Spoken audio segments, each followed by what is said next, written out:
do that. So, Chris, why don't we start with you? You give us a little bit of the Forest Service perspective on the White Mountain Stewardship Contracting, and then we'll come to Molly to talk about the business side of things. Sure. Well, the White Mountain Stewardship Contract is unique, I think, in the Forest Service in that it was probably the first large-scale stewardship contract.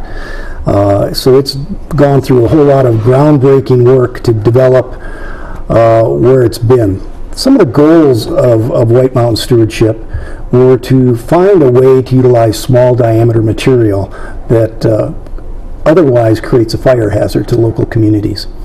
So by setting up this contract, the intent was to grow industries in this area that could utilize that material and offset the costs of forest treatments.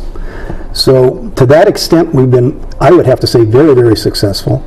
And the contract is a 10-year contract, and we have about 3 years left in that contract right now. Okay, so 7 years into a 10-year contract? Yeah. And what kind of acreage have the businesses involved in that contract treated in that 7 years? About 48,000 acres, I think, is roughly where we are right now.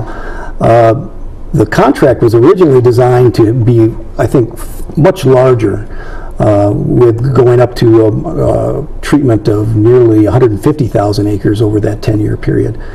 But funding for stewardship has never achieved, I think, our desired goals in that regard, so it's been held back to around 7,000 to 8,000 acres a year generally.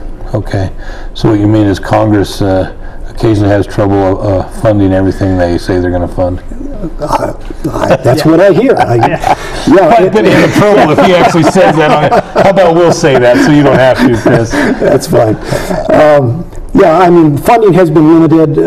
Also, I think there was an expectation that the costs for the stewardship would decline over time. And because of the bad economy, we haven't had that luxury in the first 7 years of the project. So despite, I would say, the bad economy, we've been able to achieve some great things, I think, with the stewardship contract at this point.